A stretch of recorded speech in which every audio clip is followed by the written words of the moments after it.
another two.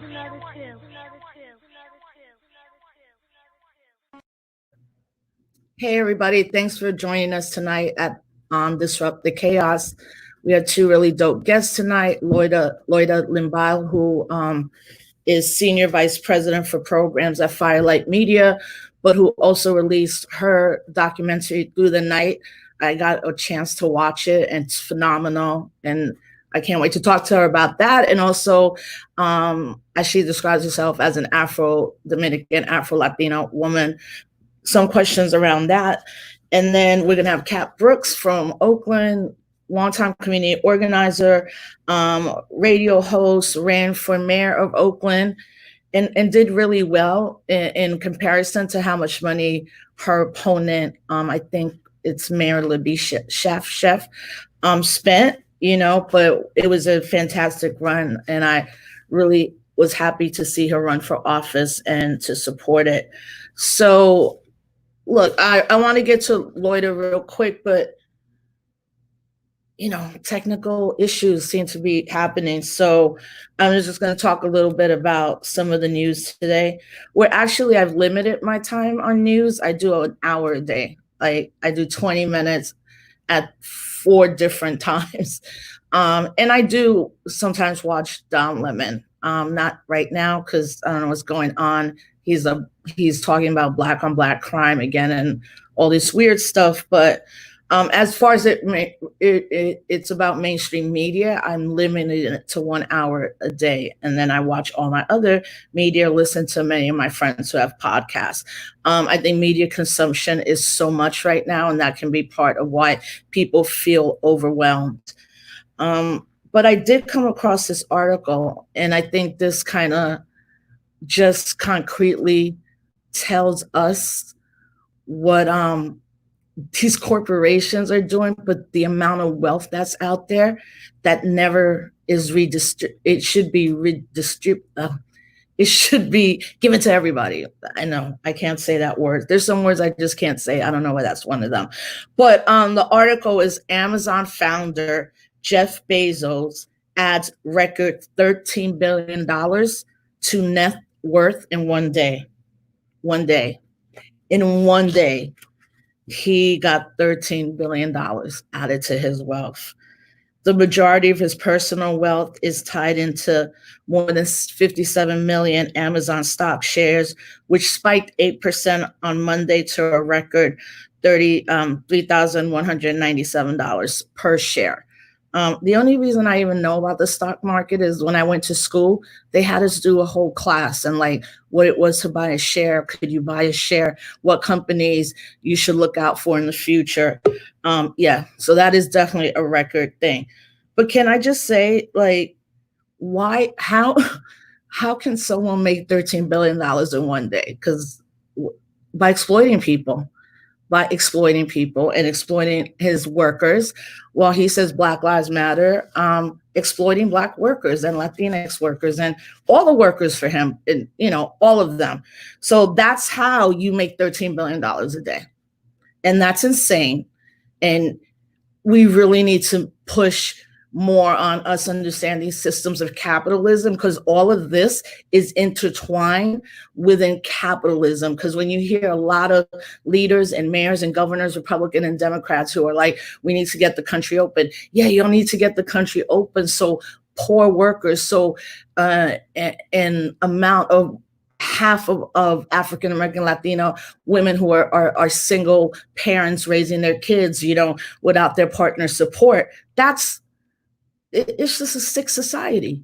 How do you make in other societies back in the day, like people would have ran up in his crib and took him out. Take him outside. I don't know what they would do afterwards, but I mean, physically, how do you make $13 billion a day? It's so sickening. But I'm really excited to have my sister. I've known her for such a long time.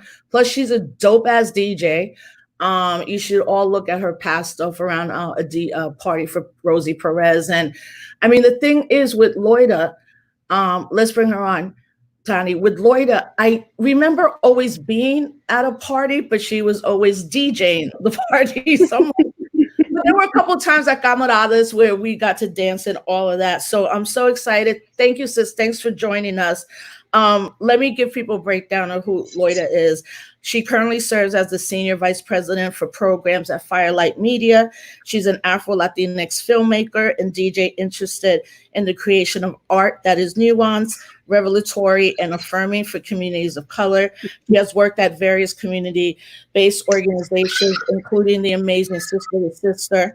In 2006, she founded the Real X Project, a social justice space for young women of color in the Bronx. Her first film, Estilo Hip Hop, was a co-production of ITVS and aired on PBS in 2009. And it remains one of those classic films where with the hip hop genre, like it's probably that. And I would say Rachel Ramney Nobody Knows My Name, that documents the lack of women or how women were being treated in the culture. And she just came out with her own documentary, Through the Night, a feature documentary about 24-hour daycare. So she went to Brown, Sundance Institute, all of that. And I was really happy to see this because I was realizing when you made this film, you've always been part of making sure so many other great documentaries have come out. And here you took the time to make something that obviously was very special for you. So Loira, first of all, thank you for coming on. Thank you, Rose. That's like super dope. I'm excited to be in conversation with you on your show. I watch, the episodes all the time, and as you said, we go back. So it's really dope to be able to have this kind of conversation. Yeah, and it's good to see you. So how are you and your family doing? We're doing okay. We definitely got hit by COVID-19 really close to home. Had several family members, my mother, sister, cousins, great aunts, a bunch of elders had it in our family. But luckily, everyone has pulled through. And we're just still, we're still very aware that COVID-19 is out there and we know what it does. So we're all very cautious, Yeah. Just playing our position.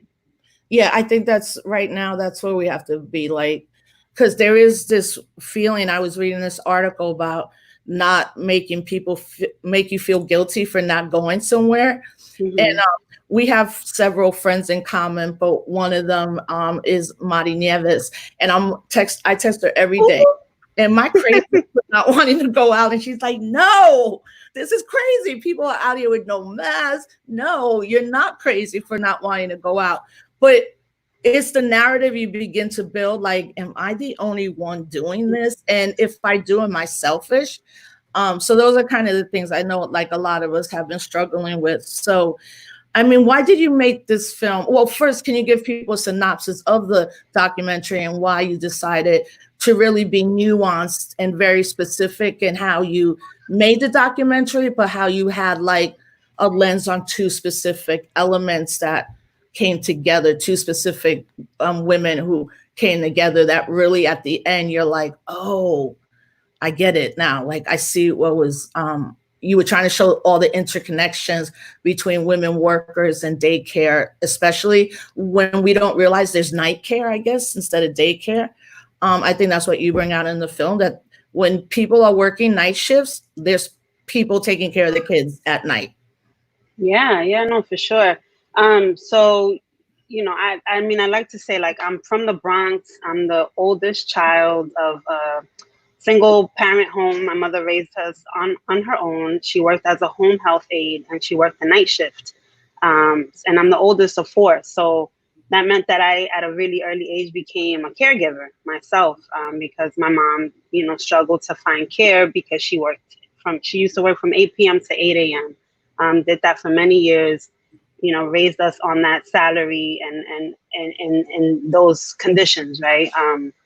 Which were harsh at best, and I remember the kind of constant like tightrope that she was walking to provide for us materially, and financially, but then also to provide for us emotionally and in terms of like parenting. And it's, the way that, and I heard part of your introduction, like, the piece around like us needing to be clearer in our analysis around capitalism. and bringing that much more to the fore. I think that that's a really important point, that the way that our economy in the U.S. is structured, we're in late stage capitalism, and essentially sleep has become a luxury. Sleep is a luxury that only few people have access to. Many of those people are not members of Black and Brown communities, and so you have uh, a situation where people are forced to make these kind of impossible decisions, on a daily basis. And part of the reason I wanted to make the film was to shine a light on that, like structurally, just how cruel the system is. I'm not going to call it broken, because I believe it was designed to do this.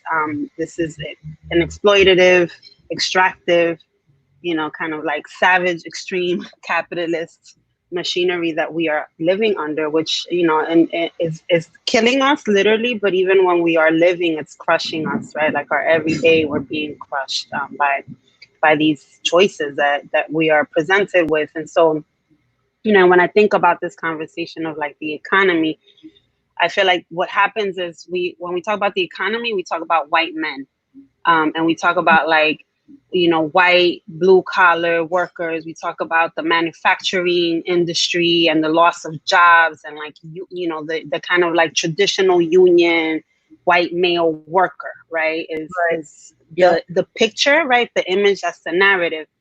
And then when we talk about parenting, or really motherhood, we are talking about like white, liberal, middle class, college educated women, right? And so there's this way in which the experiences of Black and Latinx specifically, to just be really clear, because again, I'm coming from, the context of my community, and my community is a Black and Latinx community, understanding that those two categories are not mutually exclusive, right? That people straddle those spaces, and it's a poor and working class community, that the issues that affect us are never included in any kind of conversation about whether it's parenting or whether it's labor or the economy or any of that.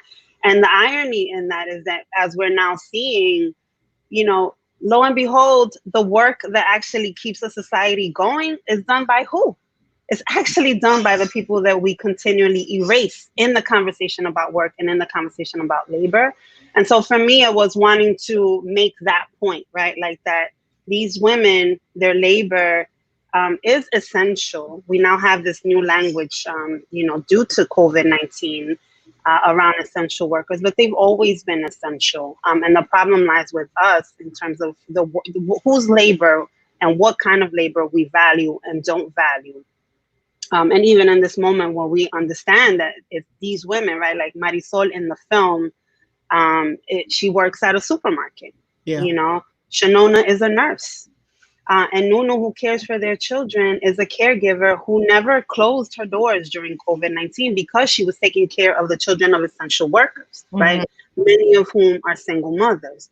And so it's like the film, again, I didn't make it in a COVID-19, moment, but it just, I think the kind of the timeliness of it and the relevance of it just speaks to how essential these women have been all along. And I wanted to shine a light on that sort of structural systemic piece. But I also wanted, there's this saying that, we say often in our communities, in our spaces, among Black women and femmes, like that nobody cares about Black women and femmes, right?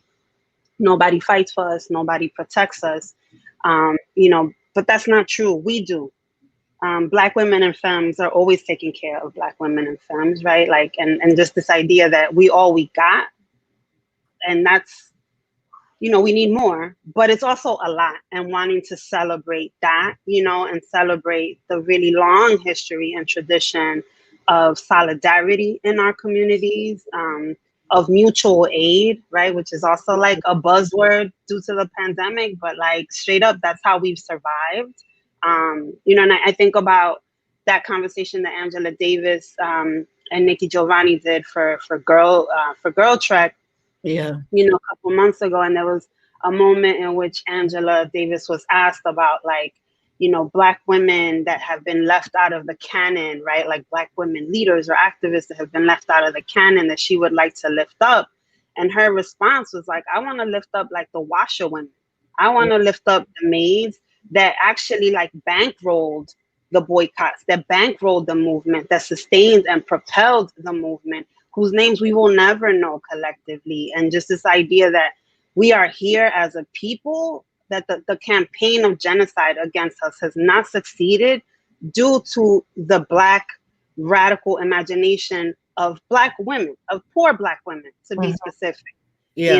Like our scholars and our leaders and our, folks, dope. We need that. But, there's this way in which I think we need to look at who is actually helping us to live on a day-to-day basis. Not only who's like out there fighting, when we die, but like who's helping us live. And the work of caregivers is precisely that work. It's life-sustaining work. And I feel like it's upon us to see that in each other, behold that, contemplate that, celebrate that, and also like lift that work up as visionary and as radical and as subversive and as leadership as well. So that's all of like what was in my head and why I made this film and what kind of conversations I'm trying to create, through the film. Yeah, I mean, it is an incredible documentary because it moves like no other kind of documentary I've seen in a while, where you're like, okay, we've seen this specific group of people, whether it might be the Black Panther Party or anybody from the 60s, right? Like we get a lot of documentaries from people in the 60s and 70s, which is critically important. So many of them are here. So many of them mentor us and are here for us. But honestly, it's the first documentary I have seen, and I'm a documentary fanatic. So it's the first one I've seen that it's like, yes, focus on two women, but particularly one woman who she said in the film, I should close my doors, but I can't. But what I also found great about the film was she has her partner, her husband, but I don't know if he didn't speak a lot, but I think you might have made a decision of like, what even does that look like for a Black man, a Black Latinx, a man of color to not be centered of the film?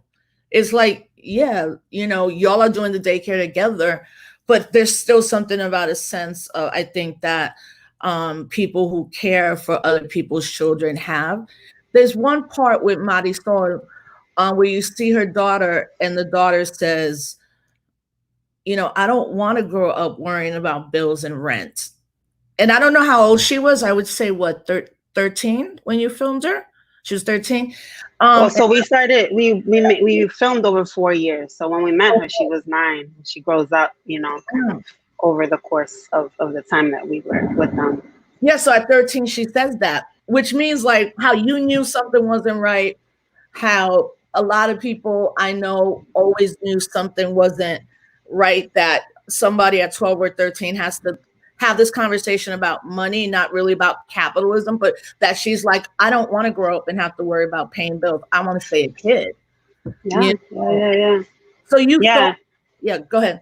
Well, so the thing with, to address your point about Patrick, like, obviously we make decisions when we're making a film, right? Like you shoot and then you go back and you decide what to edit and what to not edit. But I would say that what you see is really reflective of the actual dynamics in the space, right? So that nothing is, I didn't go out of my way to try to frame anything any particular way to kind of prove a point, on my agenda.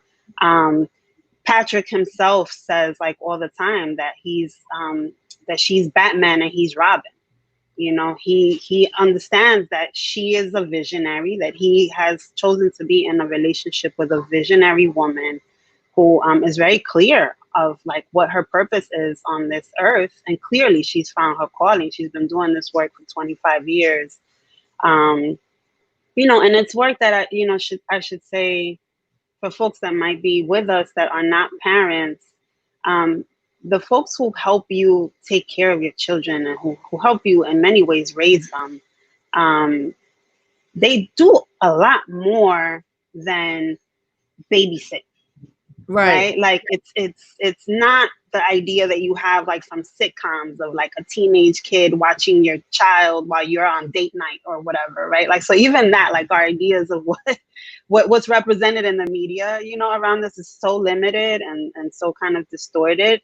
You know, these people are like, you know, in a daycare space, there's social emotional, you know, development and learning that is happening with your children, right? There's like socialization, there is nurturing and creating a sense of safety so that the child can develop in an appropriate way, right? Like, there's so much that goes into this work.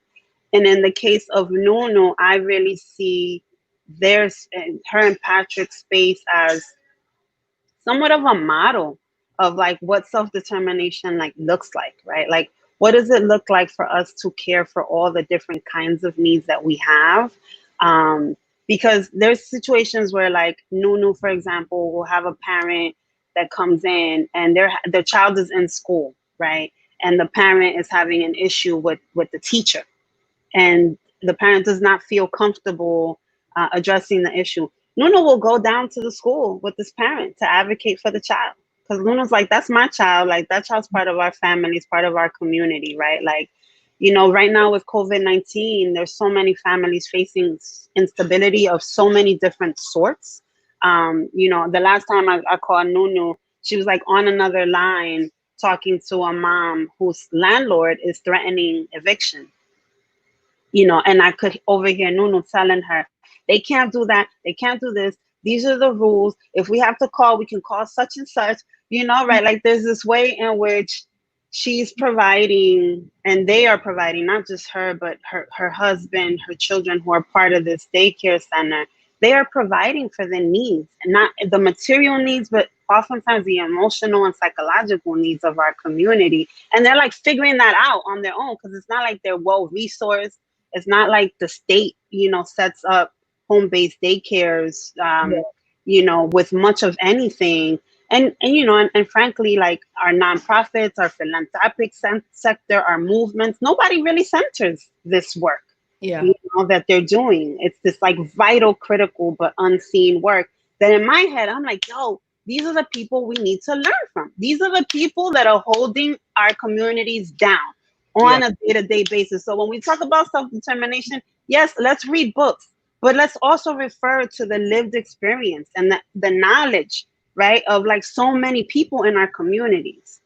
There are these ways where, like, the knowledge, the things that we're seeking, we are already doing them, you know. And for me, it's like about wanting to shine a light on that, you know, not simply the things that we're missing or the things that are wrong in our communities. Yes, there's a lot of oppression, there's a lot of deficit, there's a lot of issues, but there's also a lot of abundance. There's abundance of knowledge, there's abundance of wisdom, there's abundance of love, you know.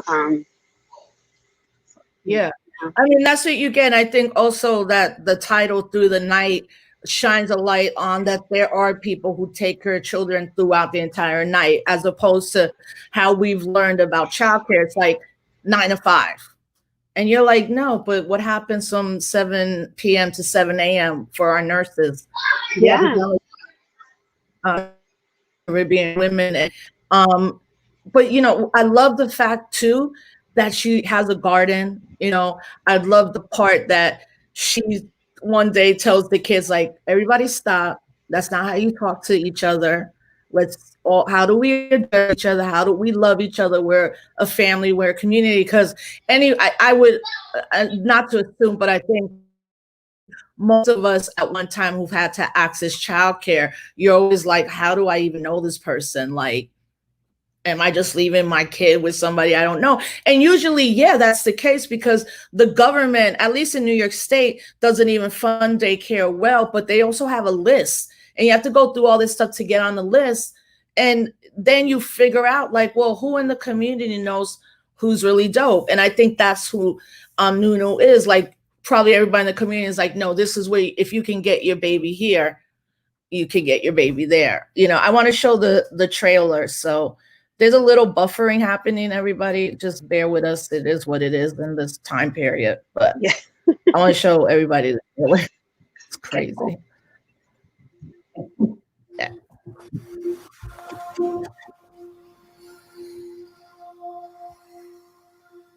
Come on, mama, time to get up.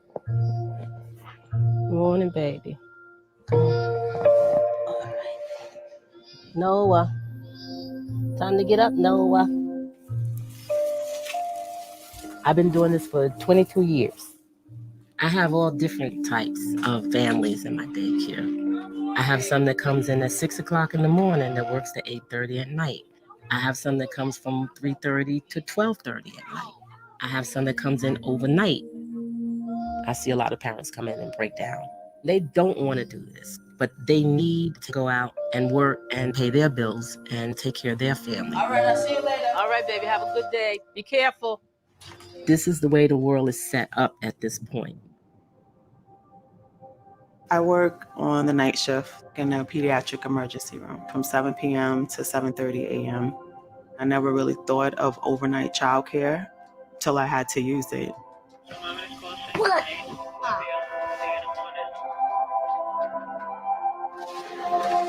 I've been working 7 days, almost 2 months. If I'm not working one job, I'm working in another job. So I'm always working and working. Hi, mommy. Luna's like my other mom. She helped me a lot. I can't believe you still have kids. You know I have a house full of kids. Merry Christmas. Merry Christmas. Love you guys very much. Bye. I see you Monday. I have a Diana, but I don't think you're her bus. Chase, my grandson, yes. Your grandson? My grandson. I didn't know he was going to be on the bus today. Yes. Yes, that's mine. It's not just a job. This is really our life. My whole family has to be involved. My children, ever since they was the age of 2 years old, they had to share me with other children. I remember my children saying, Mommy, why do they have to come first? Mommy! As parents, you make sacrifices. It's not their fault that I work the way that I work, so I just do what I can. It's not easy, but eventually I'll sleep.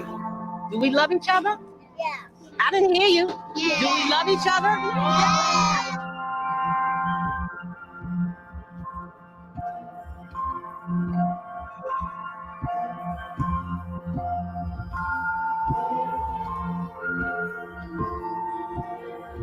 It's okay.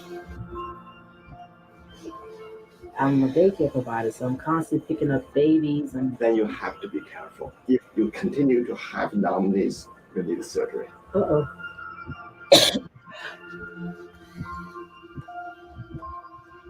This work is hard.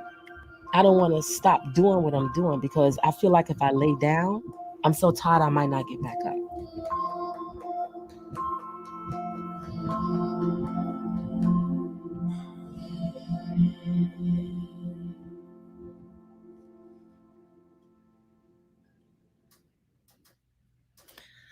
Yeah, so I mean, it is very poignant, and it also shows the physical toll it takes on her. Like the doctor's like, you really should be having surgery, and she's like, I don't have time for that. Let me explain. You should be doing. I don't have time for that. I don't have time for that.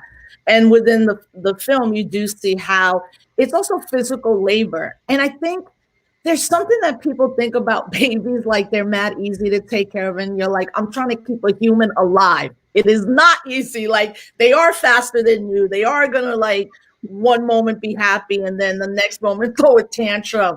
I have to pick them up, and you're like, she's been picking up babies for how many decades? And the fact that those children probably spend as much time with her and Patrick than they do with their own mother or father, right? I'm sure that's something you got through while you were filming it. Like, I have an experience where when I was growing up in the Bronx, I remember my our landlord. I mean, to this day, who I swear until I was 7, I saw them way more than I saw my mom or my dad, who were both working. So it also shows how important these people are to our children's lives, but how sad it can be when, like Marisol, you're working 2 jobs and you're trying to get a third one to survive. So what is something that you would want people to? Well, first, it did premiere at Sundance, right? I think you were all there. No, did No, not no. We were set to premiere at Tribeca. Yeah. in April. So Yeah. how did that feel when you were like, well, how did it feel when you found out, like, oh, we're in this for a minute? There's going to have to be other ways we distribute it, which is, it will go on PBS on their point of view, right? Show. But when you found out, like, oh, it's not going to be here at Tribeca. Yeah, no, I mean, it's interesting because what Tribeca said to us initially was, actually, before I say that, I did want to say something to your point about the toll it takes on the caregivers.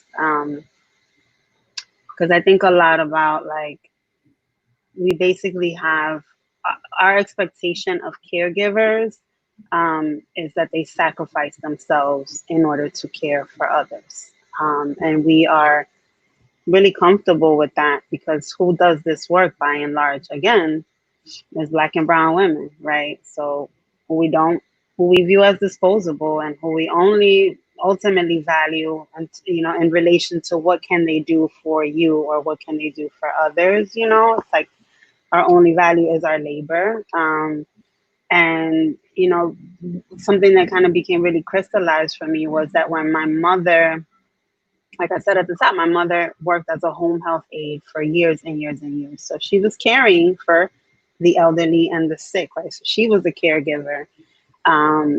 And when she had COVID-19, the first hospital that we went to, well, number one, it was like really hard to get her to go to the hospital because this was like at the beginning, right? This was like the beginning of April, where we're all seeing the horrific videos of what hospitals were like. And they were indeed like those videos, right? And so, but we had all seen them. So like, my mother was like, I am not trying to go in the hospital. Like, I ain't trying to see nobody die next to me. I'm not trying to die alone, in a hospital. Like, if I'm going to die, I'd rather die in my house. Like that was the tip that she was on. Yeah. But she was like, on like day 6 or 7, and not getting better and starting to have like chest pain, not being able to sleep, getting worse and worse. And so I was like, like this ain't right. We don't know nothing about this COVID-19 thing, but I know that enough to know that the days are passing and you're worsening. Something got to give. So I take her to one emergency room. First of all, the doctor reprimanded her. She had to go in by herself, obviously. I stayed outside. The doctor reprimanded her and told her that she shouldn't have come to the hospital because she was not in what they called acute distress, right? So yes, she was having trouble breathing, but it wasn't bad enough, for them to admit her. And so he was like trying to get rid of her. But luckily, I had spoken to her primary care physician, and he told me in no uncertain terms that with her underlying conditions and the symptoms that she had, she needed to be treated in an ER. She needed to be monitored in an ER. All right, cool. So I argue with the doctor. He keeps her. Finally, after hours of her being there, finally decides to start, running some tests and things. But she's in there, like, seeing people be mistreated, seeing people be given terrible news in really callous ways. Mm-hmm. She's hearing people complaining, moaning. She decides to like walk out of there. So she like walks out of the ER at like 3:30 in the morning. I go back to pick her up. I'm like, shit, like, what am I going to do now? My mother's still sick. She's just left an ER because she couldn't take it. I don't know, what's next.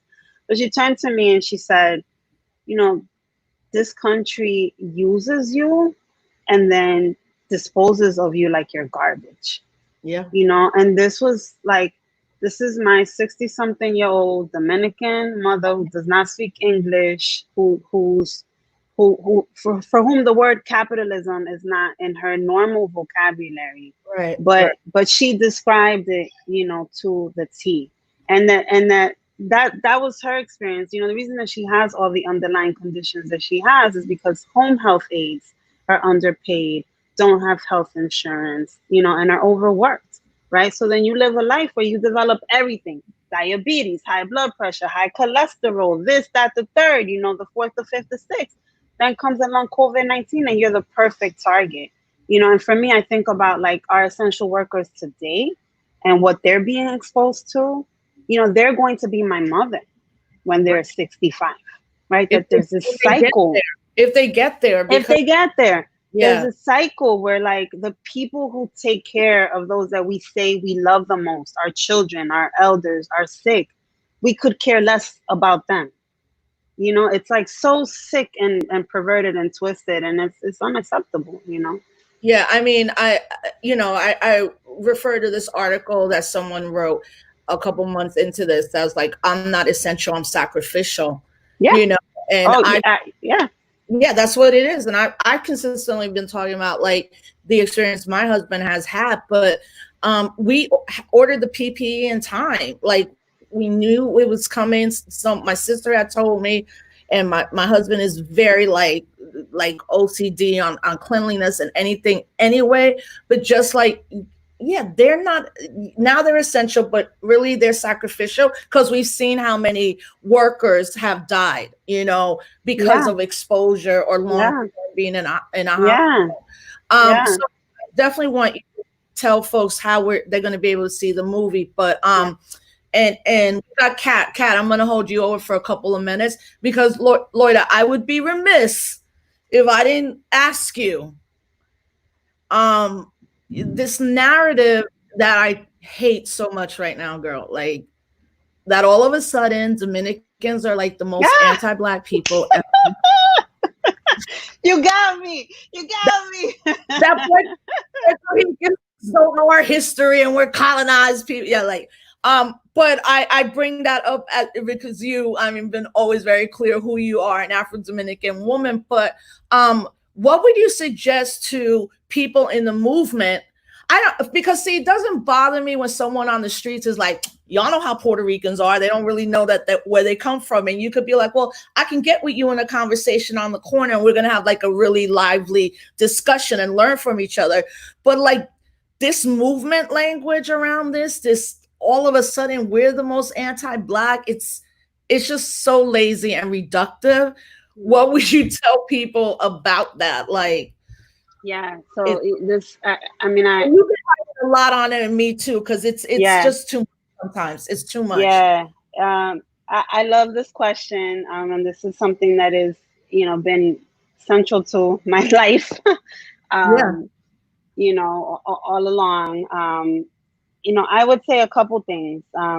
One, that to dismiss Black folks that do not present or speak in the ways that we expect them to in movement spaces is a luxury that we do not have.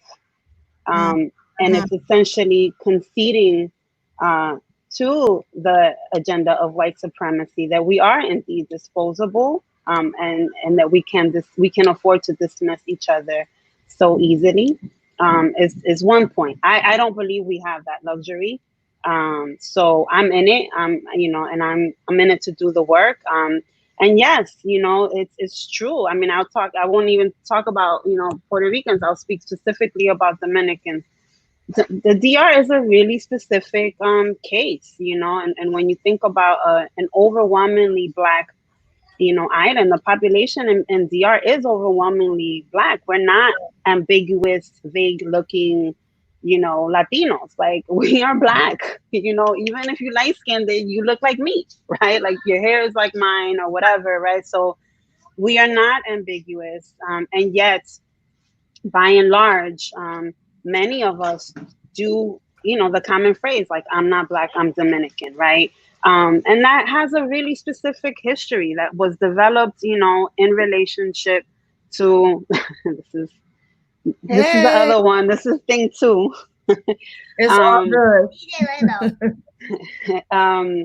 That was, developed in a really specific context, of slavery, obviously colonialism, but you have an island that was shared, that is shared, but that was colonized by two different sets of colonizers, right? All sorts of, too much for me to like get into in this conversation, but I'll just say, like, just as Cuba is a really specific context because of the socialist revolution, right?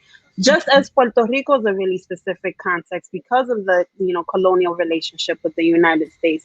DR is also a really specific context because of the relationship with Haiti, right? And how that has been utilized and weaponized, right, from the very, very beginning during colonial times and, to the current day. So there is a really specific anti-Blackness and anti-Haitian sentiment in the Dominican Republic that is indisputable. I will say, though, that it is not innate to us. It is not something that comes out of nowhere that we're born with. It has been a strategic and deliberate campaign of white supremacy based on a really specific colonial and historic context that leads to these results. It's almost like if you think about white supremacy as a virus, like COVID-19. It's a virus that has different symptoms that, depending on the underlying conditions, is going to lead to different outcomes, right? That is what happens across the diaspora, and I often think about, like, I've heard people talk about the situation between the treatment of Haitians in the Dominican Republic, the human rights abuses against Haitians in the Dominican Republic, perpetuated by the state, in which the Haitian state is also complicit in perpetuating. So I want to be clear also that there's state sanctions. These are state sanctions, not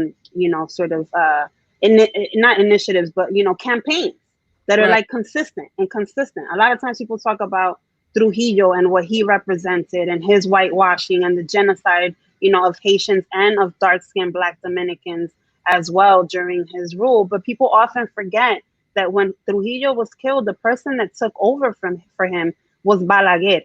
Balaguer was in power in the Dominican Republic until the 90s. Balaguer was Trujillo's right-hand man. So Trujilloism did not end with Trujillo. It continued up until yesterday in the Dominican Republic. So yes, there's a really specific psychosis, but it is a result of a really specific and violent, deliberate campaign by the elite and by the state in the Dominican Republic. It's not something that is inherent to us. It's not something that we're just like this because we want to be. And I would say for people, the last thing I'll offer in terms of a framework for movement folks to think about these issues is, I've heard people talk about the situation of the treatment of Haitians in the DR and compare it to like Hitler and, Nazi, campaign against the Jews and the Holocaust and these things. And I actually think that a more appropriate comparison, one that is based in the African diaspora, would be to look at Rwanda and the situation between the Hutus and the Tutsis, where you have a history of genocide, where you have a history of discrimination. You have one people who believe that they are superior because they have slightly different features.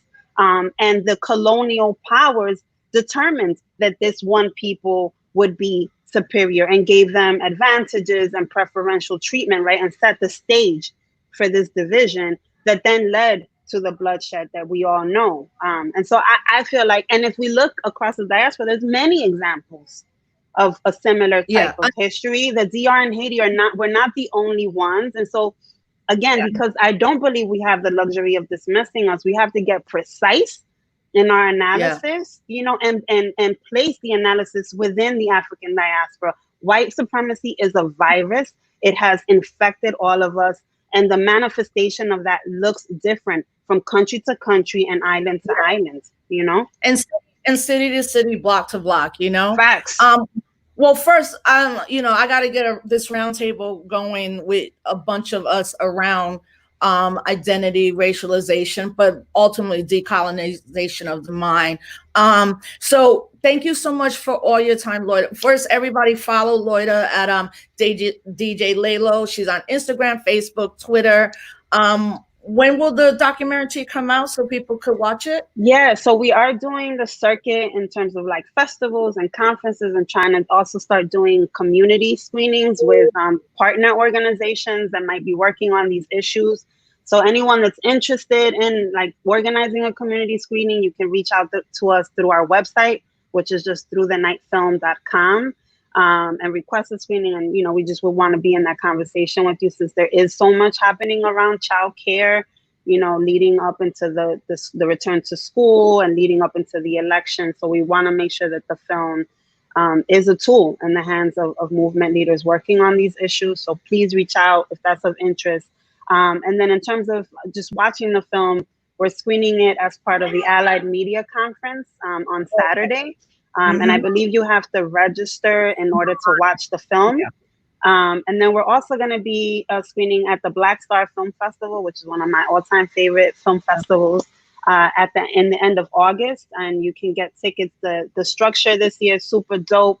It's like a $5 pass for a 1-day pass. So you pay $5 and you have access to all the films, all the panels that are happening on any given day. So it's super accessible, and it's like it's films and work and conversations that will like literally feed your soul. So I encourage everyone to visit the website. It's Black Star Film Festival, and soak up as much of it as you can. But the film will be screening there as well. So those are the next 2 times that the full film will be available.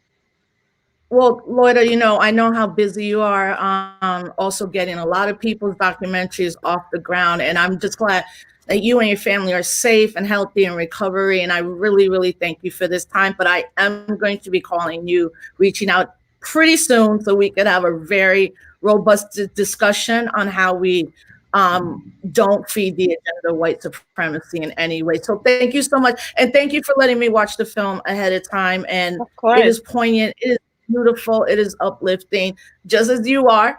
So thank you, sis. Thank you. No, thank you. And thank you for all you do, man. All these years, man. Like, the consistency and the love, and the radicalness, we appreciate you. We love you. And I thank you. I thank you for the invitation. Thank you. I love you, sis. Yeah. All right. Love you See too. you soon. Okay. Bye-bye. All right. Bye. All right, everybody. We're going to keep on Kat as long as she wants to be on. So let's bring on Kat Brooks. Well, first, Kat, thank you for rocking with us. I know you're just as busy too. So first, I will still call you the mayor of Oakland. So how are you doing? You're my mayor of Oakland. I don't listen to that other person. I don't know who she is or what she does. But thank you for your patience. Thank you for being with us. How are you doing? How's your family doing? I'm doing okay. I'm actually in the cut. White supremacists have showed up at my house at some point and left some symbolism on my car. So Today? I dipped. No, this is last. Geez, the days are blurring together. A few days ago. Yeah. So I'm in the cut. I'm safe. My daughter's safe. We're healthy. But yeah, these fools are getting bold. Like they literally had to have walked up onto my property in West Oakland. For those of you who know the Bay. So yeah, it's been between that and we're fighting out here the good fight around defund. But I'm good. And I'm glad to be with you. I'm always glad to be with you. So. Well, yeah, no, I mean, of course, unfortunately, that is often the price that some of us have to, I guess, pay to be in this struggle, and I hate to hear that. So I'm glad that you're safe and well, you and your daughter and your family. So let me just start with this. Hey, everybody, this is Kat Brooks. Dope organizer, activist, teacher, ran for mayor of Oakland, and I think founded the Anti-Terror Police Project, which everybody should go to their site and find out what's going on. Definitely been in the front lines for a long time in Oakland, especially the work around police terror. But look, Kat, right before I came on, so we have federal troops going into Chicago. They arrived today. We just got news. I've been on the phone with Fred Hampton Jr. I mean, I've been texting him because something really crazy happened to their garden a day ago. And now federal troops are in Chicago, Seattle, being deployed to Philly, Baltimore. They're already in Portland. They're coming to Oakland. And three more cities were announced: Kansas City, Memphis, and St. Louis. So right now we're talking about 1, 2, 3, 4, 5, 6, 7, 8, 9 states in predominantly Black and brown communities, even if they're gentrified, federal troops. Like, I don't know who told them it was going to be all right to send federal troops to Oakland, because I was like, I don't know. Yeah, I don't know about that either. Different. New York City organizing is beautiful, but because we're in these boroughs, it kind of cuts off. How do you get to the next borough and all of that? We're talking about Oakland right now.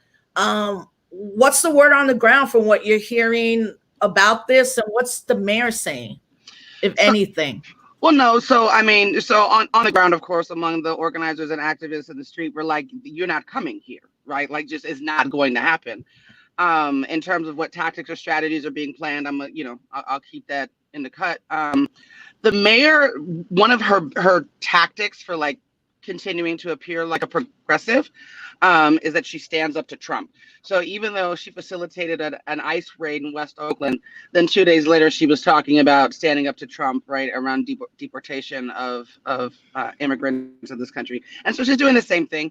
I'm not going to let it happen. But what I know she's not going to do is call for the Oakland Police Department and the local National Guard and the sheriffs to confront them when they get there. I know that's not what she's going to do. She's going to do her round on CNN and MSNBC and talk about how messed up it is. And what will happen should they come to Oakland is that they're going to be met by the people. I mean, there's no version of reality that I can see existing in the city of Oakland where federal troops are just going to show up. And that it concerns me for the safety of our folks, right? Like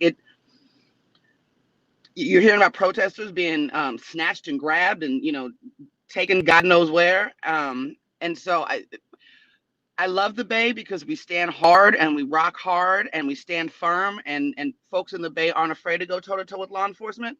And it also terrifies me because I know people will go toe to toe, and it's going to be Black and brown people who get caught in the mix. Yeah, so I'm gonna mute my mic after I ask you this question. We're having one of the worst thunderstorms ever in Albany, New York. You can actually hear it, so everybody. I can.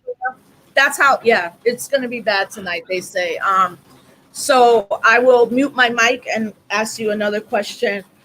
That's not happening, but what is happening around defunding the police and the strategies that you've seen will work for that to happen? Right. So the Anti-Police Terror Project started the Defund OPD campaign 5 years ago, and we were laughed at, like literally laughed at, even by our comrades. They were like, that's never going to happen. What are you talking about? You're insane. Our policy director, James Birch, was like, no, look, and really worked out like what could be defunded, what were the things that police are doing that should need to be civilianized, and ran the shit out of this campaign. Of course, never foreseeing that we were going to have, this particular flow of movement following the murder of George Floyd and, of course, Breonna Taylor. And so it became the rallying cry of the city, and tens of thousands of Oaklanders have been demanding that we defund. And what we've seen is our Black and our brown city council members really, really resisting the idea, while we've got an Asian ally and a white ally on council that have actually been listening to the voices of Black and brown people. And so the first vote that happened was in June 23rd, and the so-called Equity Caucus, those Black people, they call themselves the Equity Caucus. We call them the Conservative Caucus. But they pushed through an amendment that did not defund law enforcement whatsoever. They did it last minute. They violated the Brown Act. And so we had to fight really hard. And so then we had another vote last night, and the mayor, it was a tie, and the mayor broke it to not defund. So on Thursday, there's supposed to be a meeting because we're pushing for a task force. So they voted 8-0. Let me back up. Sorry, y'all. I'm so in the weeds of it. The last council meeting, they voted unanimously to create a task force that would get us to a 50% reduction in the Oakland Police Department budget by next budget cycle. So they're supposed to be voting on that task force that the community pushed for, that should be made up of the most impacted community members, to figure out the transition plan. Like, what are the things that we already have in place, i.e. our response to APTP's response to mental health that doesn't lead with law enforcement, or community ready corps work that they do in the streets. What are the things that we have already that we can blow out, right, over this next year so that there's a smooth transition? But after last night's vote, right, Libby Schaaf, that's Mayor of Oakland, talking out of this side of her neck that, yeah, we want to transform public safety, or reimagine public safety, which, by the way, was my whole mayoral platform, but it's okay. And then her, being the tiebreaker to not defund police. We'll see what happens on Thursday. But I, in terms of strategies, I mean, I think it's really important because this has become such a popular narrative across the country at this point, and people really are looking at, okay, what we're doing and the way that we're doing it isn't working. It's it's upon us. It behooves us to have the data, to have the examples, to know what other countries, what other cities, what other organizations are doing to provide mutual aid to community crises that don't lead with law enforcement, so that we don't get written off as, oh, those crazy left people or those pie in the sky leftists. No, this can actually happen, and it can happen in a way that cities can implement it, and it can happen in a way that's going to save Black, brown lives. So to me, that's the most important thing, and that we were ready for this moment because we had reports, we had trainings, we had our studies, we had our research, we had all that. And so we were able to be like, boom, this is what we've been saying. So to me, that's the most critical piece right now is have your data, have your demonstrations, and be ready to present an argument that mainstream America can understand, right?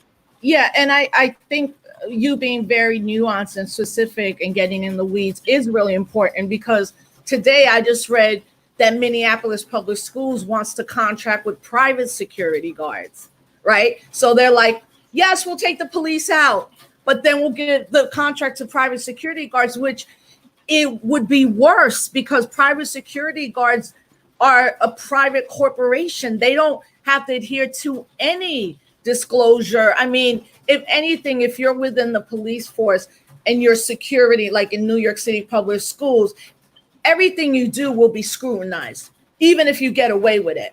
Whereas you say no more cops, but you're bringing in private security. Like people ain't stupid. So that's the whole thing. Like, you have to get into the weeds of it, or they're going to try to be like, oh yeah, we took $1 billion out. And you're like, what about 4 billion out? You know, what about housing? Go ahead. No, go ahead. Yeah, they tried to run that game in Oakland too. So the Black Organizing Project in Oakland ran a 10-year campaign to get to dismantle the Oakland Unified School District's police department, and they won finally. That campaign, just to say, his name was born out of the murder of Raheem Brown, who was murdered by an OUSD police officer.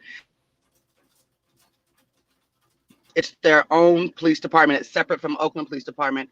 So now City Council was trying to run an okie doke and be like, okay, well, we'll just redirect all the dollars from the OUSD Police Department to the Oakland Police Department, so the Oakland Police Department can have the resources to respond to things that happen at schools. And the community was like, nah, we meant no cops at school, period, whatsoever. Yeah. And so, yeah, those are the things that are like, people are uplifting Camden, New Jersey. They got rid of their police department, but then they contracted with the police departments around, and now they got more cops in it than they did before. And they have cameras. You got to pay attention to detail. Yeah, and in Camden too, their surveillance system is one of the what they would consider top-notch surveillance systems in a city of that size.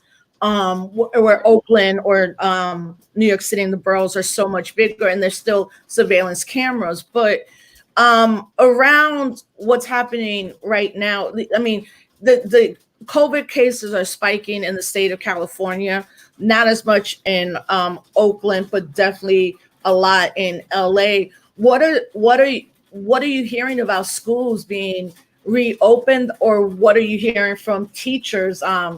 You know, since you work so intersectionally with so many groups of people, what are they saying about school? Like, I'm not sending my daughter back to school. I got privileged to do that, and I totally get it. And I'm in Albany, New York. We've had no deaths here, you know, in the last couple of weeks. Well, I don't trust it, man, because every time we hear something, then you find out 84 babies got it, or a 14-year-old had it and died of a heart attack, or 29-year-old couple people I've been seeing their reports who are like, I have it now twice. Like, what are people telling you on the ground in Oakland about schools reopening and how they feel about it? Yeah, so I want to really uplift what you just said around, like, it's really important for us as a people to be tracking the data, to be reading the news every single day, not the real news, right? and listening to the scientists and the doctors, because, you know, and I know as a journalist, like, from the time I started tracking this in Wuhan to where it is now, what we know and understand about this virus has shifted 8,000 times. Yeah. And so you can't understand how to protect yourself accurately or adequately if you're not following the science, right? So there was a lot of uncertainty and a lot of angst here in Oakland, but the governor actually just he shut it down. So schools will not be reopening in the fall. Oh wait, and he actually has got. I didn't watch the news last week. Right. Last week, the whole state of California, he had said. You're right. Yeah. sorry. So the teachers wouldn't be having their, yeah. But around But what he didn't say, right? What he didn't say though is how he's going to address distant learning. What he didn't say is yeah. what resources they're going to put into to Black and brown communities so babies have computers and hotspots. What he didn't say is when schools do reopen, what are you going to do to deal with the exacerbated achievement gap that existed before COVID and is going to be worse post-COVID? Like, those are the conversations that people need to be having. I'm not hearing nearly enough of that.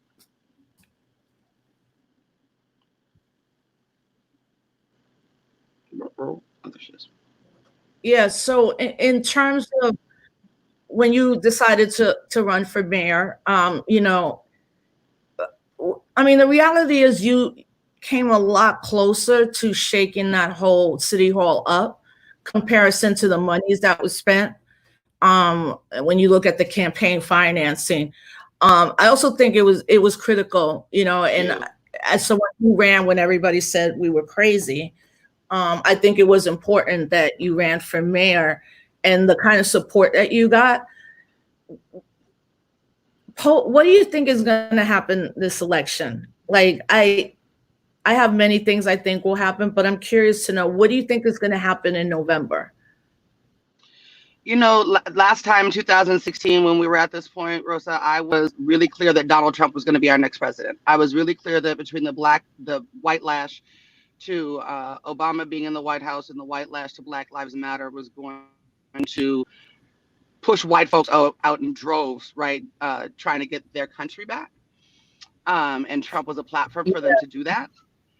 I really don't know. I think there's so many things that are at play right now. So the economy is trash, which is never good for a president. People are sick and dying. Even parts of his base are over him. And at the same time, Joe Biden is just not doing what we need him to be doing to make anybody excited about voting for him. I mean, I'm going to, but you know, like, how are you, where's the excitement for like 20, 30-year-old Black folks? Like, how are you getting Black folks to the polls? And I also think that because of COVID, there's going to be even more voter disenfranchisement and preventing Black and brown people from voting. The whole issue around vote by mail is incredibly problematic and concerning. And then you and I talked about this, I think last time we were in communication together. Like, I don't think that fool will leave even if he does lose. Yeah. You know what I mean? Like, I mean, that's I did a Facebook live action movie with people literally like dragging his ass out of the thing. I mean, what you said too is like he loses, we're fucked for a little bit because, you know, these white supremacists are getting ready. Like, they are on some, it's a race war. And then you got federal agents who are pre-practicing what could potentially happen in November. People always say what he can't do, and then he does it. You know, right. And you're like, then you see white supremacists targeting people like you or doxing or all this madness that's happening. I don't know, you know, I'm 50-50. I'm like, damn, I live in Albany, New York, and there's Trump signs, you know? There ain't no one Biden sign anywhere around here. And I mean, Biden trotting out Obama today, I just think right now young people are like, and what? And like, where the hell are you? What are you doing? You like, I mean, obviously he's gonna have to pick a Black woman. And actually he asked for at this point. You worked for Karen Bass, you know, and I did. I didn't know she was in the running until I saw her today on The View. Yes, I watched The View because I'm like, when are they gonna take white girl McCain off? Like, I'm waiting for that day. Well, I do like Sunny Hostin as an Afro Boricua. She's always like on point. But Karen Bass is in the running. I don't know. I think it's gonna have to be, it can't be Susan Rice. I know that because our generation will be like, I don't think so. But what was it like working with Congresswoman Bass? Because everything I've heard about her is really like, when you talk about Democratic politics, big D, she's always more to the left on things, but is also very strategic, like very strategic. in everything she's done, you know? So at least y'all have a good congresswoman. We don't have that in upstate New York, but you know, what was it like working with her and what you learned from her? So there would be no Cat Brooks if I had not gotten to work for Karen Bass. And she probably now in the position she's in is like, hey, but it's true. When I went to work for a community coalition, that became my political home, right? And that's where, like, we would take 8 weeks off at a time to do political education, right? She is one of the most strategic, tactical, intelligent, researched, grounded organizers I've ever met in my life. I mean, I organize because I learned from Karen Bass how to organize, and she's fair and she's honest and she's straightforward and she's humble, super humble, and super strong. Like she's a force, and I mean, you can tell I've got mad respect for her and mad love for her. And for me, she's the only Black woman that I'd be cool with. I mean, honestly, I'm picking. Yeah, I always watch AOC, Rashida Tlaib and Karen Bass when they're on the floor, and seeing her today on The View, it was like, yeah, she doesn't have to sugarcoat anything, but man, I could just see it, like, the strategic, and I mean, and also Oakland will let you know if you're not doing the right thing. I think that's the other thing about Oakland, like, you know, she would be hearing from a lot of people and seems to always be on the side of the people. But do you think she's on the side of, or do you know if she's on the side of defunding the police and what that actually means and how it can happen? So she's, just for clarity, so she's the congresswoman in South Los Angeles. Barbara Lee's in Oakland. Yeah, Barbara Lee is yours. Everybody, I'm sorry, because you know what? I couldn't tell you who your Congress people are. No, you know what it is too, and I'm thinking in my head as I'm saying it, I'm like, wait a minute, that's who Melina Abdullah called when me and my other comrades got arrested. And then I'm like, okay, so everybody, my apologies. Karen Bass is in LA and Barbara Lee is in Oakland, who's still mostly on the side of people. But yeah, no, I mean, if Barbara Lee was in the running, that would be good too. But I don't think that she's in the running. Yeah, I mean, I think she's but yeah, no, and Karen is accountable to the people. She is. I mean, now I will say that she makes decisions that are further to the right than how she trained me up. And I think she does a pretty damn good job at balancing it. Now, she did say straight out that, you know, we're not talking about defunding the police. She said that at a press conference when they were putting together the House police reform bill.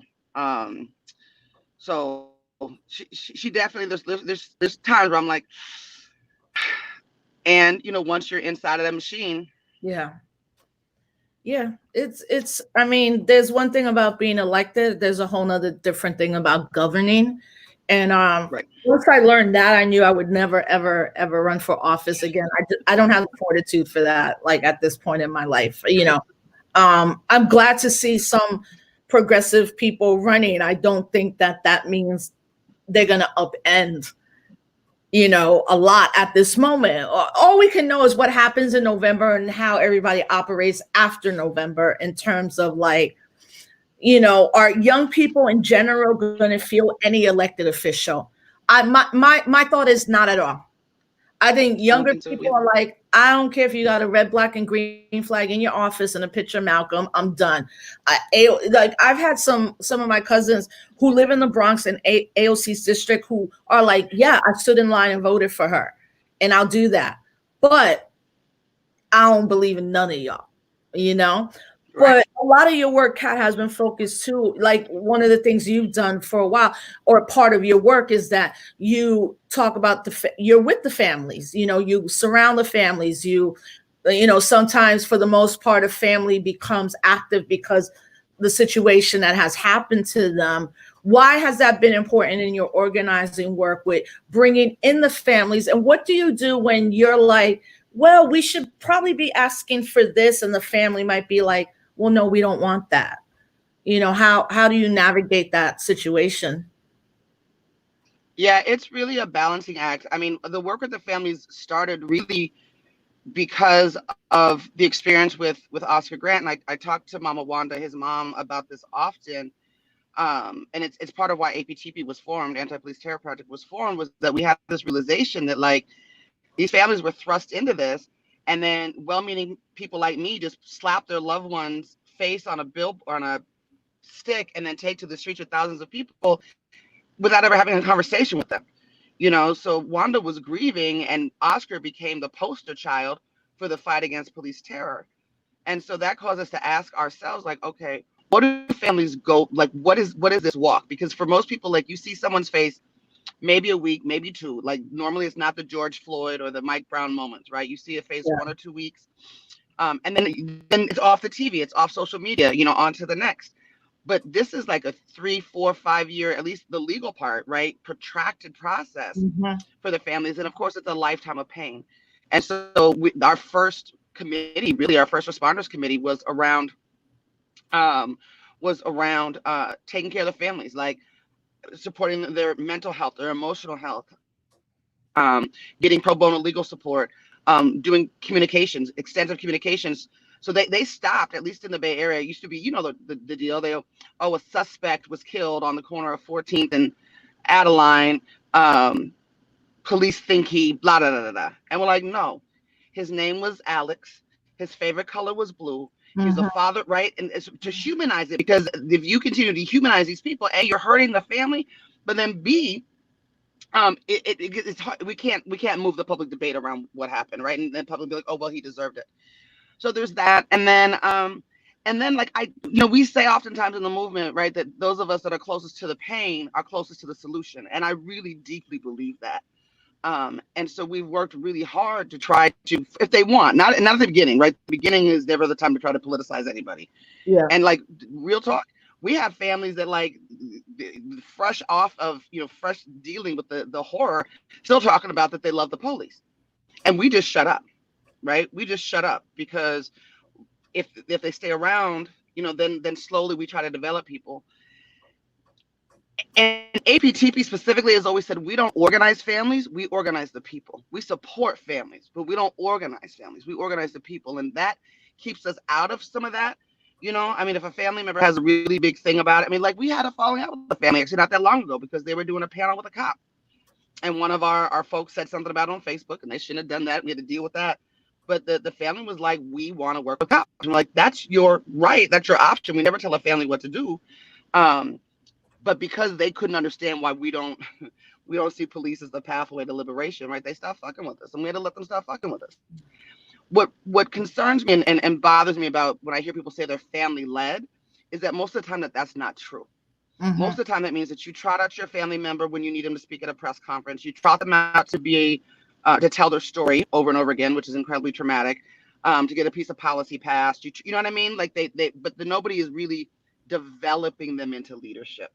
And so we try to do that, and we have a few, and some families, they don't want that, right? They want your support, they want to mourn their loved one, and then they want to get back to their lives. So it's hard, because the families will say, and there's now, it's amazing watching over the last 10 years, this burgeoning movement of impacted family members that are connected across the country demanding justice. I think that's incredibly powerful. And I think as organizers, we have to continuously be trying to impact the ways in which those entities are moving based on the conditions that we understand in a particular way, because we're organizers.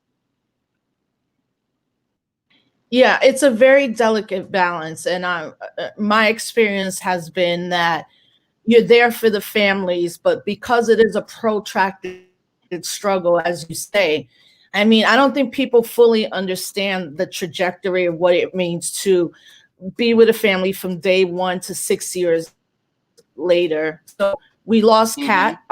So we'll wait for her. Oh, well, we still see you, Kat. I mean, we still hear you. We lost the video, but can you hear me? Oh, okay. So yeah, I can hear you. I should be back. There I am. Okay. Oh, yeah, no, I think that trajectory, right? It's like day 1 to year 6, right? And also we also sometimes get we're in these rooms with families who the families themselves might not all be united, right?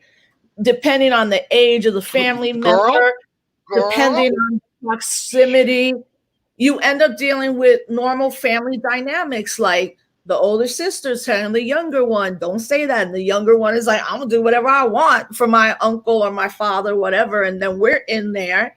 And then I have also found that in a right way, like families are suspect at the beginning, like, why are you here to help me? Who are you? And all of these things. So you navigate that a lot. And I think it's very important that people understand this isn't 1 week. You could be with a family. Look, the example for me is here in New York City, we had Anthony Baez. He was murdered in 1991, 92. Puerto Rican young man was choked out by the police. The Baez family has been there day one, and they're there right now. So now you see Mrs. Baez or Mrs. Diallo and a couple other high profile cases in New York City, who them to this day have each other's back. But what I've noticed about Mrs. Baez on Facebook is she just keeps getting more and more radical. And I think part of that is because she didn't see justice for her son. And then she's been around for almost 30 years, seeing most of these family members not get justice. But then when them and her other families, go to the governor and he signs this bill, they're even pretty clear, like, we know what's going on, but we need to have some kind of policy movement in this. But yeah, it's not easy. It's not easy. And you have to kind of humble yourself, and you have to be like, just shut the fuck up and listen, and try to make the argument about why we shouldn't protest there. Maybe we should protest here. But because Oakland you've gone through gentrification, the houseless population, obviously the police terror amongst organizers, activists, and everyday people. How does Oakland look right now within this whole cover also of COVID-19? And now, I don't want to ask you how you're preparing for the federal troops to come in. I know that Oakland in general is not going to stand for that. But what does Oakland look like with all these things happening and now this COVID-19 crisis in terms of organizing and political work? So the organizing right now is twofold, right? Excuse me. One, it's about, so there's so much, Rosa. Like, it's almost exhausting to talk about, right? So there's all of these, same as I think probably other places in the country. There's all these hotel rooms. They're sitting empty. The city's not getting our unhoused people into the hotel rooms. The majority of our unhoused population are Black folks. There was a big fight at City Council that the people won about extending the moratorium on evictions, but still not going far enough to, talk about rent relief. We now have 3 testing sites for 400,000 people. That's how big the city of Oakland is, 400,000 people. And we had to fight for those, right? There was a fight.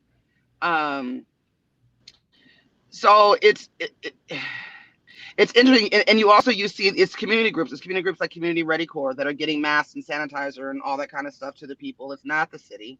The city's not taking care of the folks, particularly Black folks. And the organizing's been interesting, like at first, because we were still dealing with outbreaks in Santa Rita, which is the county jail and a hellhole and a torture chamber that should be shut down. So there were car caravans to deal with that, and car caravans around the housing. And then when the George Floyd stuff took off, people took to the streets. But the first protest we called was because then they tried to do a curfew. So they announced a curfew at the tail end of a march that was planned by young people and started tear gassing and shooting rubber bullets at children. So APTP called for a fuck your curfew march, and 8,000 people came out. And the next day there was no more curfew, right? And so I think and then the number spiked up again, and so you've seen people, going back to car caravans and not necessarily in the streets so much. And that's the other part of what terrifies me, is that there's no car caravan to get federal troops to get out of your city. Yeah. You know what I mean? Like there's no, I don't know. I've got all these images in my head about how that's going to play out should he try to come here. And this will sound weird coming out of my mouth, but I think the mayor's job is to deploy OPD and the sheriffs and go meet them and tell them you can't be here. But Yeah. she's not going to do that until the people are going to have to do it. Yeah. And so between the level of violence and then the exposure to COVID. Yeah. And then people get arrested. Yeah. And what I've heard from Portland is, although the mayor has been like, we don't want federal troops, whatever, everybody in Portland who are organizers are like, this dude is also the police commissioner and he's been working with the police. So he doesn't want the federal troops there, but he would rather it be the Portland Police Department, who are can be just as brutal because they're militarized. So I think the difference that people have to understand is the federal troops, they don't have any consequences when they do something. None. Where at the very least, if you're a police officer, we're going to know who you are within a day or two. Like, you can't, with these federal agents, and where are they kidnapping people to? I'm like, what fucking black site? Where is it? I have the same question. I have the exact same question. You know, like, people in Portland are like, we haven't seen him in 3 days. What black site? Where is it? Where is it being held? You know, and look, I think we all kind of knew we would be here in a weird way. Like, eventually this is what this dude is going to do. So I think it's going to require like organizers to really begin to formulate some form of communication that is off the radar as much as possible, including maybe drawing maps. Like, I'm like, y'all gonna have to go back to pencil and paper and not texting me on Signal of what we're about to do, because Signal can be dictated, you know. What do you want people to know, you know, about the ongoing work in Oakland? And what do you want people to know about what's happening in Oakland from the work you're doing? But lastly, I guess just preparing for this long-term effect of Trumpism anyway. Whether Biden gets in or not, like, there's a couple Supreme Court, you know, decisions that have come down that people are not paying attention to, that are changing the real trajectory of you being able to be like, control your own body and also not be killed or shot or murdered in your bed by police officers. Right. Ooh.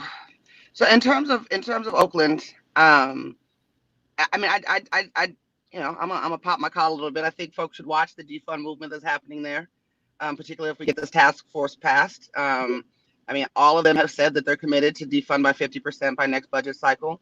But also watch, you know, how we dip and dodge the okie doke, because there'll be plenty of fuckery too. I'm clear about that. Watch Carol Fife. She's running for District 3. She's the progressive. She's taking on the incumbent. There's hella fire around her campaign. She was one of the founders of Moms for Housing, you know, the group of moms in West Oakland that took over the house. That was Carol. She's my friend. She's my sister. She's my comrade. She's about it. Lots of energy for her campaign. That'll be a nice upset. What else we watch? Watch the housing stuff that's happening. Watch what's happening in these prisons, y'all. San Quentin went from 0 to 1,200 cases in like, we were reporting on it once a week. So the first time I did the story, it was like 30 people. The next time I did the story, it was like 400 people. The last time we did it, which was a couple weeks ago, was over 1,000 people. They are killing our loved ones inside of those cages, right? Yeah. American concentration camps. They are killing our loved ones. And I'm sure that's happening all over the country. Happening all over. Like there's one prison in Texas, maybe it's a federal facility, where 1,400 incarcerated people have it. But also what's going on with ICE and what was supposed to happen. The Supreme Court came back with the decision of they had to release children. And ICE is like, we ain't releasing nobody. And in fact, ICE is now doing training classes on deputizing citizens. And you know, it ain't us that they're deputizing, you know. Did you make arrest? Did you clock that story that it was a project between the Brennan Institute and the New York Times that did a 4-month investigative journalism project that showed that ICE is the biggest spreader of COVID in the world? No, that I didn't know. But people should check that out. Because it shows, you know, that so the people get picked up, they get put into the detention centers, then they get put on planes with no PPE, no nothing, right? They get shipped to the places, the deportation centers. They sit there for however long, and then they're going back, you know, getting sent back to their countries. and Yeah. the countries are taking them back because if they don't, then Trump, fucks with them. Yeah. And then these people are being met by mobs, right? And they have nowhere to go because people are so terrified. I mean, it's horrible, but people should peep that too. Like ICE is just dragging COVID all over the country and actually all over the globe.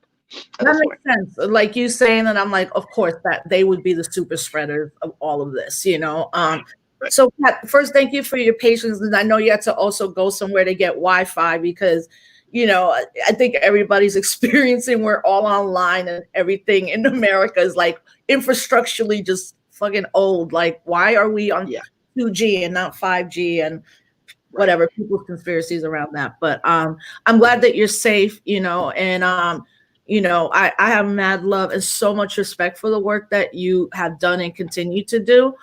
So thank you for your time and like breaking it down.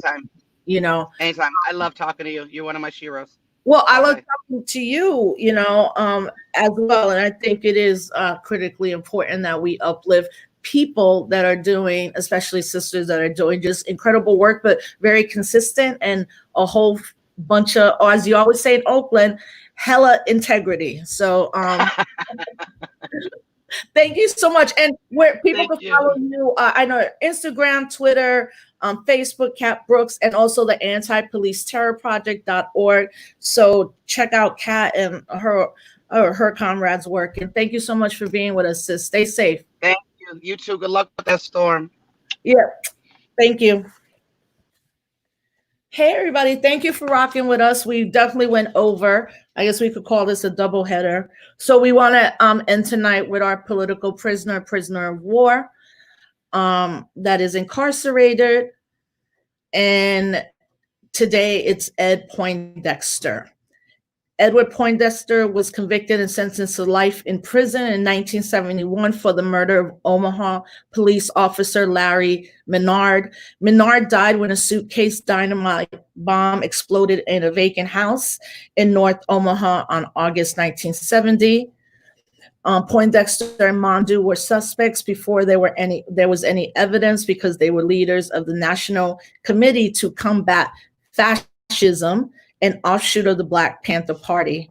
After 3 days in custody, a youth by the name of Dwayne Peake gave a deposition to the county attorney claiming that Poindexter made the bomb in Mondo's kitchen and told the teenager Peake to carry it to the house and make a 911 call to lure police to the house.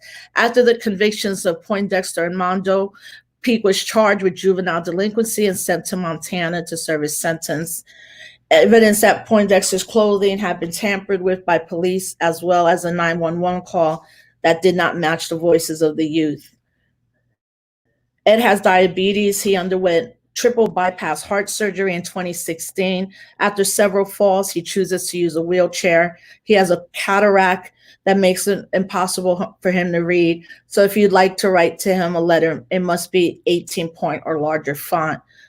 The Nebraska Department of Corrections does not a plan to allow him to have surgery because he has one good eye, and this is what we talk about pre-existing conditions. And also think about what's happening behind the walls with our political prisoners that usually almost all the time become mentors to younger people that are incarcerated, as known as the political voices, the voices that will stand up for their rights, even though they're incarcerated. So this is Ed Poindexter. He's in prison in Lincoln, Nebraska, which is where Malcolm X was born.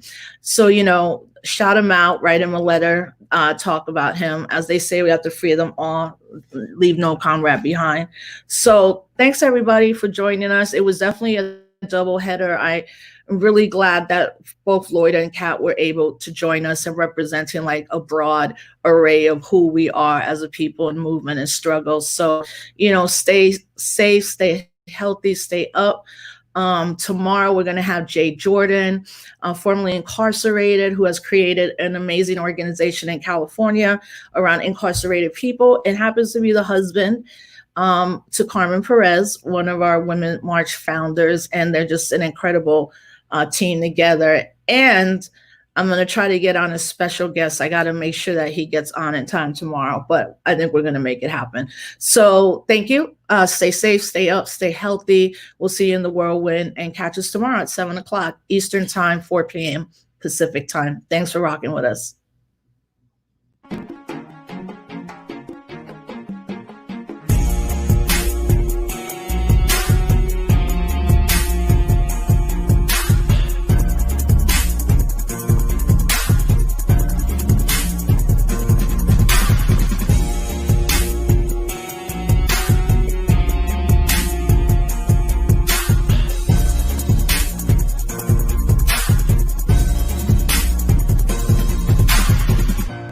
They don't want you to know the truth.